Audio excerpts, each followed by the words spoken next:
No hay noche en la que pueda dormir sin dejar una lámpara encendida. No importa cuántos años hayan pasado, ni cuántas veces me repita que ya estoy a salvo. La oscuridad, aquí en Monterrey, no es igual desde aquella vez. Hay sombras que aprendí a reconocer, silencios que ya no me tranquilizan, y un sonido, el de una respiración ajena, que aún me despierta con el corazón a punto de salirse del pecho. No siempre creí en vampiros. Crecí escuchando historias, claro, como cualquiera. Cuentos exagerados, leyendas urbanas, rumores de casas viejas donde pasaban cosas. Nada que tomar en serio. Yo era práctico, racional. Ingeniero de día, escéptico de noche. Hasta que me mudé a aquella casa en la colonia antigua, una de esas construcciones grandes, de techos altos y muros gruesos, que sobreviven como cicatrices del pasado en medio del crecimiento brutal de la ciudad. La rentaban barata, demasiado barata, y yo, confiado, pensé que había tenido suerte. Desde la primera noche sentí que la casa no dormía. No es fácil explicar eso sin que suene absurdo, pero había una presencia constante, como si los muros respiraran cuando yo apagaba la luz. El aire se volvía más frío, más denso. No era el clima, era algo que se movía cuando yo me quedaba quieto. Al principio fueron detalles, manchas oscuras que aparecían en las esquinas y luego desaparecían. Un olor metálico en la cocina al amanecer, ruidos en el techo cuando no había animales. Pensé en tuberías, en ratas, en mi imaginación cansada. Siempre hay una explicación lógica, hasta que ya no la hay. La primera vez que vi la sangre fue en el baño, no en el piso, no en el lavabo, sino en el espejo. Un trazo vertical, delgado, como si alguien hubiera pasado un dedo mojado desde arriba hacia abajo. Me quedé mirándolo durante varios minutos, tratando de convencerme de que era óxido, humedad, cualquier cosa. Cuando acerqué la mano y lo toqué, estaba tibio. Eso fue lo que me quebró. La sangre no debería estar tibia en un espejo. Quise irme ese mismo día, pero algo me detuvo. No fue el dinero ni el contrato. Fue una sensación absurda, una especie de vigilancia constante que me hacía sentir que, si salía, algo me seguiría. Como si la casa no fuera el problema, sino yo. Las noches siguientes empeoraron. Empecé a soñar con cuerpos colgados del techo, con gargantas abiertas, con ojos abiertos que me miraban sin parpadear. Soñaba que despertaba y alguien estaba de pie junto a mi cama, inclinado, respirando despacio, muy despacio, como si saboreara el aire antes de morder. Y entonces dejé de soñar. Una madrugada desperté con un peso en el pecho. No podía moverme. Mis ojos estaban abiertos, clavados en la oscuridad, y ahí estaba, una silueta alta, delgada, demasiado quieta para ser humana. Su rostro no se distinguía del todo, pero sus ojos, Dios, sus ojos brillaban con un rojo apagado, como brasas a punto de extinguirse.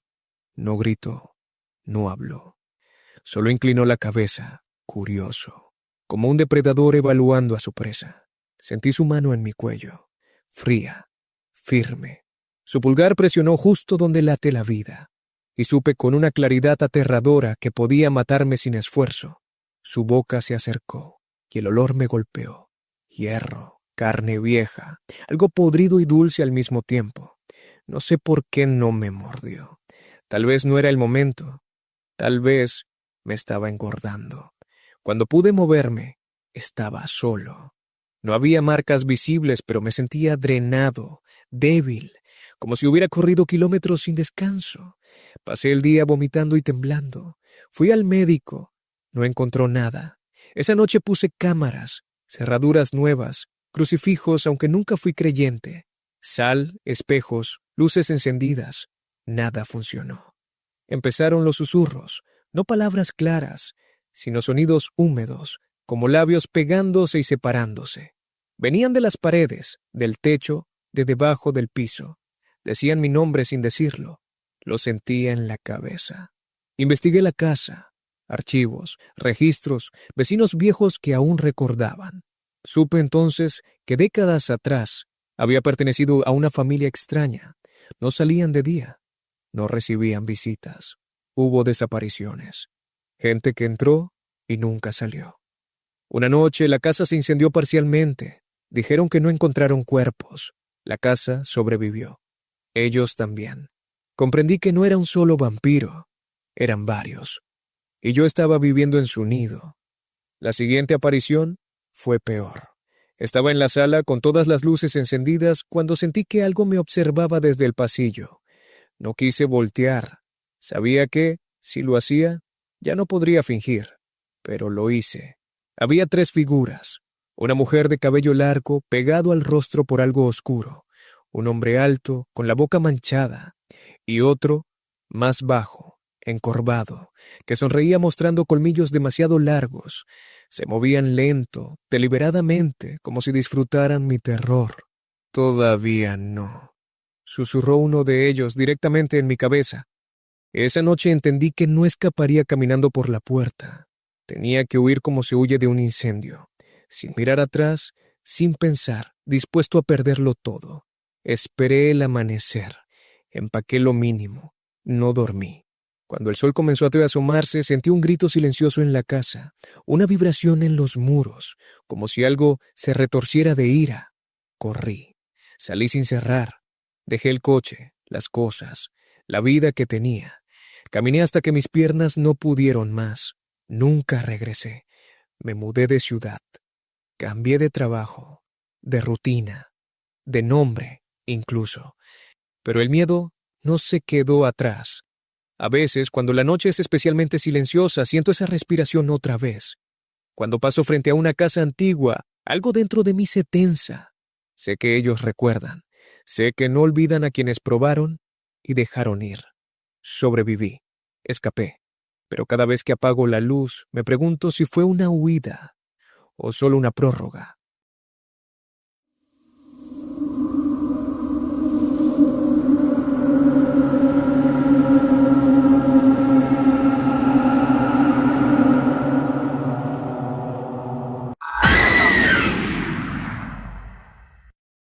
Nunca he vuelto a ese lugar.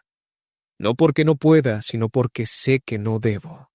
Hay sitios que no se abandonan del todo, que se te quedan pegados como una enfermedad dormida, esperando el momento exacto para despertar. Yo sobreviví. Sí, escapé. Pero cada noche, cuando el silencio se vuelve demasiado profundo, siento que algo me busca. Y sé exactamente desde dónde. Regresé a Guatemala después de 12 años. Me fui siendo casi un niño y volví convertido en alguien que creía no temerle a nada. La excusa fue la muerte de mi madre. Un trámite, me dijeron. Vender la casa, cerrar asuntos, marcharme de nuevo. Nadie mencionó el pasado. Nadie habló de la ceiba. El pueblo estaba igual, casas bajas, calles de tierra, postes viejos, miradas que se apartaban rápido. Ahí aprendí que cuando la gente evita mirarte a los ojos no es por vergüenza, sino por miedo o por culpa. La casa de mi infancia seguía en pie, aunque más oscura, más encogida. Detrás, dominándolo todo, estaba el árbol, la ceiba, gigantesca. Sus raíces levantaban el suelo como si algo debajo empujara para salir. Sentí un escalofrío inmediato, un recuerdo corporal, no mental. Mi cuerpo sabía lo que mi mente aún no quería aceptar. De niño, me prohibieron acercarme. De adulto, me reí de esa idea. La primera noche fue insoportable. El calor, los insectos, la falta de electricidad constante. Me acosté temprano, agotado. No tardé en darme cuenta de que el silencio no era natural. No había perros, no había aves nocturnas, solo un sonido lento, rítmico, como una respiración profunda, proveniente del patio. Pensé que era el viento entre las ramas, hasta que escuché pasos. No eran humanos, eran arrastres, pesados, lentos. Daban la vuelta a la casa con paciencia, como si quien los produjera no tuviera prisa alguna. Me asomé por una rendija de la ventana y vi una sombra alargada, deformada, proyectada por la luna. La sombra se detuvo justo frente a la puerta. Olí algo. Sangre. Vieja. dulce y podrida. No dormí. Al amanecer salí al patio y encontré marcas profundas en la tierra, como si alguien hubiera arrastrado uñas o garras. Todas llevaban hacia la ceiba. Entre las raíces había algo oscuro, húmedo, aún fresco. Los vecinos evitaron hablar conmigo. Solo una mujer anciana, con los ojos blanquecinos, me tomó del brazo. «No te quedes de noche», me dijo. «Ella sabe que volviste». Pregunté quién era ella. No respondió. Esa tarde investigué. Archivos del pueblo, rumores, susurros. Descubrí que décadas atrás comenzaron a desaparecer personas, siempre hombres, siempre de noche, siempre cerca del árbol. Los cuerpos, cuando aparecían, estaban vacíos, sin sangre, sin heridas claras, solo 2 pequeñas marcas en el cuello, casi invisibles. La llamaban de muchas formas: la bebedora, la que camina bajo las raíces, la mujer que no murió. Esa noche intenté irme. El coche no arrancó, el celular no tenía señal, el cielo se cubrió de nubes espesas, ocultando la luna. El aire se volvió frío de golpe. Escuché una risa. Venía del árbol. La vi salir de entre las raíces como si emergiera del suelo. Alta, delgada, con una elegancia antinatural. Su piel era pálida, pero no muerta. Sus ojos brillaban con un rojo oscuro. Caminaba sin doblar las rodillas, como deslizándose. «Hueles igual que ella», dijo, «a sangre vieja». Su voz no sonó en mis oídos, sonó dentro de mi cabeza. Corrí. Entré a la casa y atranqué puertas y ventanas. Ella no golpeó, no forzó nada, simplemente apareció dentro. La encontré en el pasillo, observando fotografías familiares. Sonrió al ver la de mi madre. «Me dio tanto», susurró. Hasta el final. Intenté atacarla. Tomé un machete viejo y lo lancé. Lo detuvo con una mano. El metal se dobló como papel. Me sujetó del cuello. Sentí cómo la fuerza me abandonaba. Sus colmillos descendieron lentamente. El dolor fue inmediato y absoluto, como si me abrieran el alma. Sentí cómo bebía, cómo algo esencial se me iba. Desperté en el suelo, aún vivo. No entendí por qué. «No todavía», dijo. «El miedo hace la sangre más dulce. Durante días fui su prisionero. Venía cada noche. Bebía un poco. Me dejaba vivo. Me hablaba de siglos, de guerras, de selvas que crecieron sobre pueblos enteros. Me dijo que la ceiba era su refugio, su ancla, su prisión y su hogar. Intenté suicidarme. No pude. Cada herida sanaba al amanecer. Ella se reía. La salvación llegó por accidente, un ritual antiguo. Los ancianos del pueblo, cansados, desesperados, decidieron actuar. Campanas, fuego, cantos antiguos. El sonido la debilitó. La luz del amanecer la obligó a huir bajo las raíces. Aproveché, corrí. No miré atrás. Desperté días después en un hospital lejos del pueblo. Nadie creyó mi historia. Mi sangre estaba alterada, débil. Nunca volvió a ser normal. Ahora vivo lejos, pero sueño con raíces rompiendo el suelo, con una voz que me llama por mi nombre. Sé que no la mataron. Sé que solo la hicieron dormir. Sobreviví, pero cada ceiba que veo me recuerda que ella sabe dónde estoy.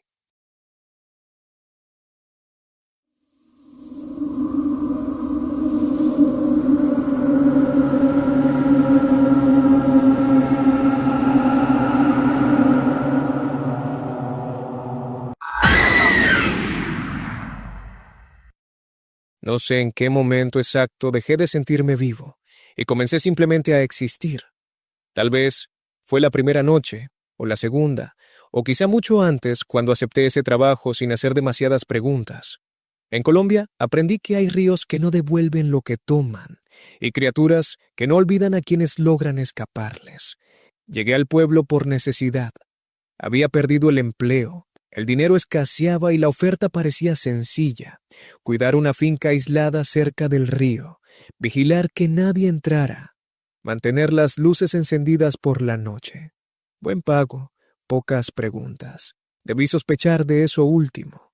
El lugar estaba rodeado de selva espesa, de esa que parece moverse incluso cuando no hay viento.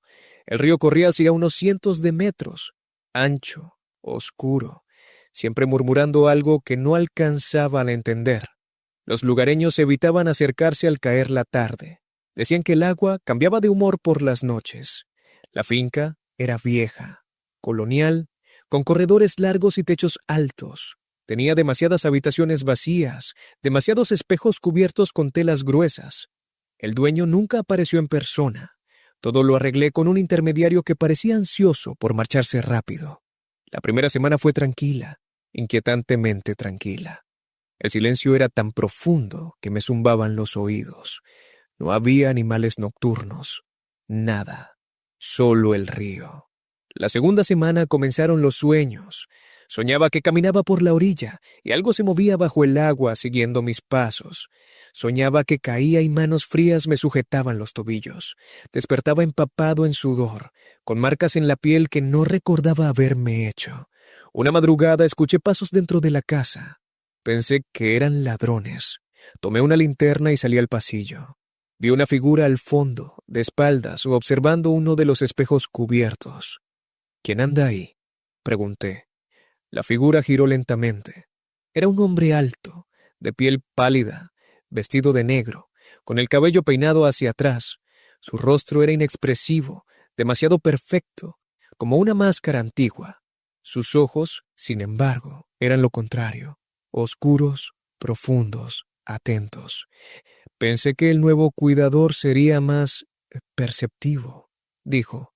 Quise correr. No pude. Sentí una presión en el pecho, como si el aire se hubiera vuelto sólido. Caminó hacia mí sin prisa. No temas, continuó. Si quisiera matarte ya no estarías aquí. Esa fue la primera mentira. No me atacó esa noche. Se limitó a observarme, a hacer preguntas. ¿De dónde venía? Si tenía familia. Si alguien me esperaría si desaparecía. Cada respuesta parecía divertirlo más. Me dijo que vivía ahí desde hacía mucho tiempo, que el río le pertenecía, que la finca era solo un refugio. No mencionó la palabra vampiro, pero no hizo falta.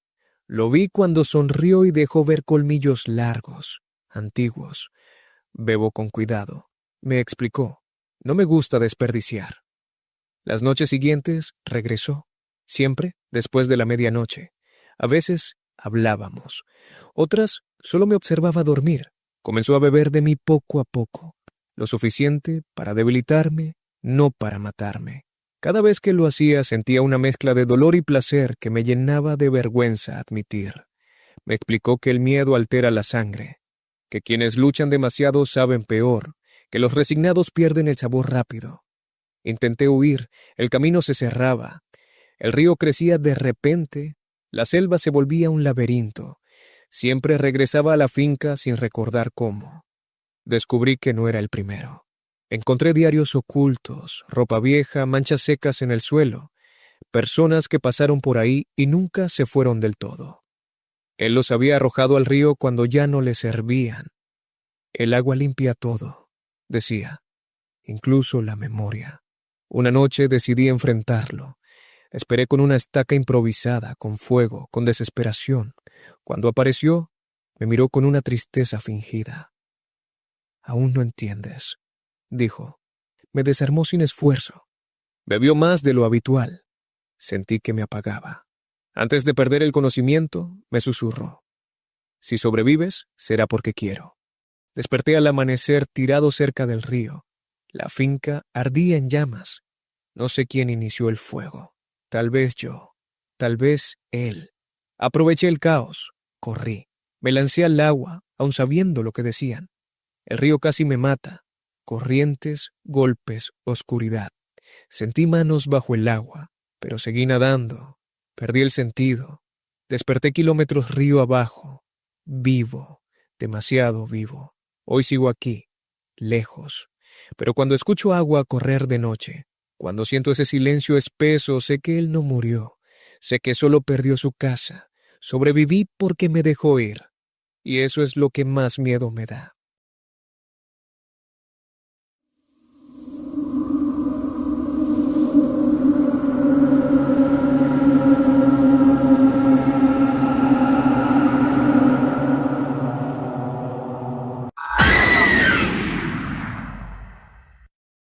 Nunca pensé que el desierto pudiera dar tanto miedo. Siempre creí que el terror vivía en los bosques, en los pueblos antiguos, en lugares con historia. Me equivoqué. Hay zonas en Estados Unidos donde no hay nada. Y precisamente por eso, cualquier cosa puede esconderse ahí sin ser molestada durante décadas. Sobreviví. Sí. Pero a veces me pregunto si no fue un error. Todo comenzó cuando acepté un trabajo temporal conduciendo de noche. Transportes largos, rutas secundarias, horarios imposibles. El dinero era bueno y yo no tenía nada que me atara a un solo lugar. Dormía en moteles baratos, comía mal y vivía con café. Hasta que me detuve en aquel lugar que no aparecía correctamente en el GPS. El letrero decía Vacancy, siempre encendido, siempre parpadeando. El motel estaba aislado, rodeado de arena y carretera infinita. No había otros coches, no había ruido, solo el zumbido eléctrico del letrero y el viento golpeando suavemente las paredes metálicas. Entré porque estaba cansado, no porque quisiera. La recepcionista no estaba. El registro era manual. Dejé mi nombre, tomé la llave de la habitación 6 y avancé por el pasillo exterior. Las luces eran amarillas, débiles, y parecían no iluminar del todo, como si la oscuridad se las bebiera. La habitación olía a polvo viejo y humedad seca. No encendí la televisión. Me acosté con la ropa puesta. Desperté con la sensación de que alguien me observaba. No abrí los ojos de inmediato. Escuché una respiración, lenta, profunda, demasiado cerca. Cuando finalmente miré, había un hombre sentado en la silla frente a la cama. Era alto, delgado, vestido con ropa anticuada como de otra época. Su rostro era pálido, inmóvil. Sus ojos no parpadeaban. «No debiste dormir tan profundo», dijo con voz tranquila. Intenté moverme. No pude. Sentía el cuerpo pesado, como si estuviera hundido en cemento. «No te haré daño. Todavía», continuó. «Aquí la noche es larga. Hay tiempo». Quise gritar. Mi garganta no respondió. Se levantó y caminó hacia mí sin hacer ruido. Cuando sonrió vi los colmillos, no exagerados, no monstruosos, precisos, antiguos. Me mordió sin prisa. El dolor fue inmediato, pero breve.